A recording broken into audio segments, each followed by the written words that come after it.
Hello guys, welcome back to my channel. If you're new to this channel, welcome. If you're old, thanks for coming back. And don't forget to give this video a thumbs up. And if you haven't subscribed, please do well and then subscribe to this amazing channel and become a part of this family. Today's video is going to be a very quick one. It has to do with the most popularly asked questions in my comment section. This has to do with the last importation tutorial video I made, and then the questions that keeps popping up, some of which are questions I have already addressed, I've already given answers to them. But then people do not always want to go down to the bottom to see answers. So I think it would be very much good if I should address it as a whole. So those that think this question they need answers to them, this video is tailored specifically for you. I had a lot of questions on my Instagram. The most funny part is I have not mentioned my new Instagram handle on here on YouTube, but then people have already figured it out and then they keep sending me DMs on there. So if you sent me a DM on Instagram, I have responded to each and everyone on Instagram that reached out to me. But then those on YouTube, I am yet to respond to everyone. And of course, I cannot like respond to everybody. So let me just make a video to address that. So the first question here has to do with how to calculate shipping fee. And then with shipping fee, you don't have to involve the supplier in the shipping fee because all the supplier has to do is produce your product for you or ship your product for you and then gets paid for the product. But then you will have to pay your shipping agent for the services they are providing for you or for transporting your goods all the way from China to Ghana. So the shipping companies have their own system of calculating their shipping fees. If you use sea shipping calculates shipping fee by CBM, that is cubic meter, and then air shipping calculates the shipping fee by kilogram, so by kg. So if you're using air shipping, for instance, in calculating for the shipping fee, sometimes you can ask your supplier to weigh your goods for you. You ask the supplier, how much does my goods weigh?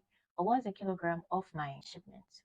The supplier will tell you the weight of your goods, so you will have a fair idea about the weight. It's the weight that the shipping company or the freight would use to determine how much you're going to pay. Some people charge, I think, 12 USD per a kg. That's for sea shipping. And then with the CBM, I have to make a full video about how to calculate CBM because CBM is a bit difficult to understand. So I'll have to break it down to the lowest point so everyone will have to understand that. I think I'll make a whole video about the CBM for you. But then the shipping company have their own way of calculating for the CBM.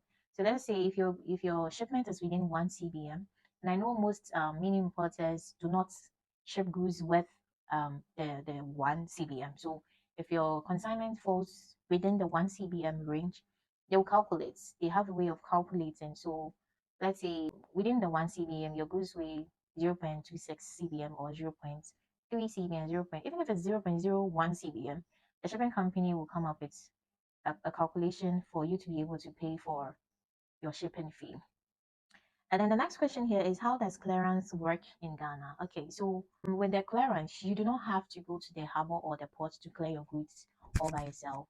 You would have to leave it all with a shipping company to take care of that. So if you're a mini importer or you aspire to be an importer and you think you would have to be going to the harbor from time to time to clear goods, it's a no. You will have to do that because the shipping agents or the shipping company will take care of that and they won't charge you for that. Not like they won't charge you for that, but it's all embedded in the checkout fee. That's the shipping fee that you're paying at the end of the day. So if you are paying, let's say, 300 cedis for your consignment or your goods, it's embedded in it. It has to do with the clearance, has to do with the shipping fee and every other thing, tax and everything is embedded in it.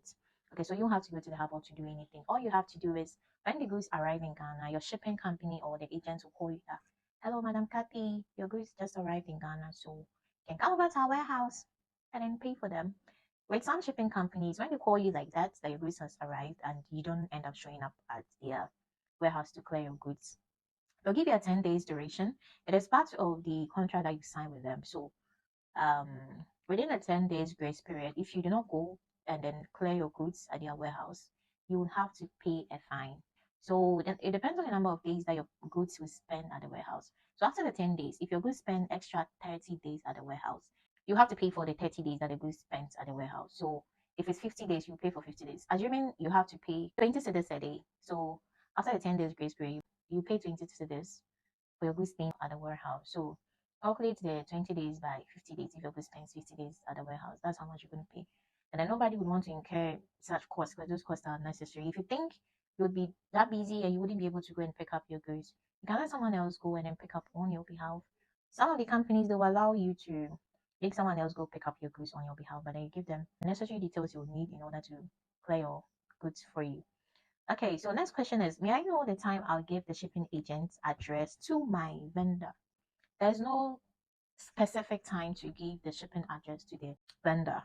But what I can see is, in the process of buying, when you are able to confirm within yourself, okay, this vendor is experienced in the business, this vendor has the kind of product I want, this vendor's pricing is good, this vendor is being responsive, this vendor is okay for me, and you think you want to buy from the person, just go ahead and then tell the vendor that you have a shipping agent in China, and then you want to buy this quantity of whatever the person is selling.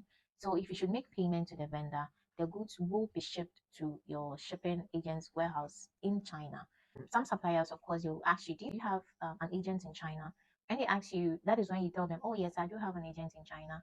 And then they request for the warehouse address. Others won't ask you. You have to tell them that I'm buying this, and that, and I have an agent in China, so you have to ship my goods to my agents within China. Okay. Some suppliers would want you to pay for the internal shipping from their warehouse to your agent's warehouse. Others would do that for you. Okay, guys, so at this point, I noticed my sound wasn't working after recording a whole 20 minutes video and then editing. I noticed the sound wasn't working after 6 minutes, so I'll have to film a whole video of the continuation of this particular one. So I'll make a part 2 of the video and then post right after this video. Thank you all. Bye.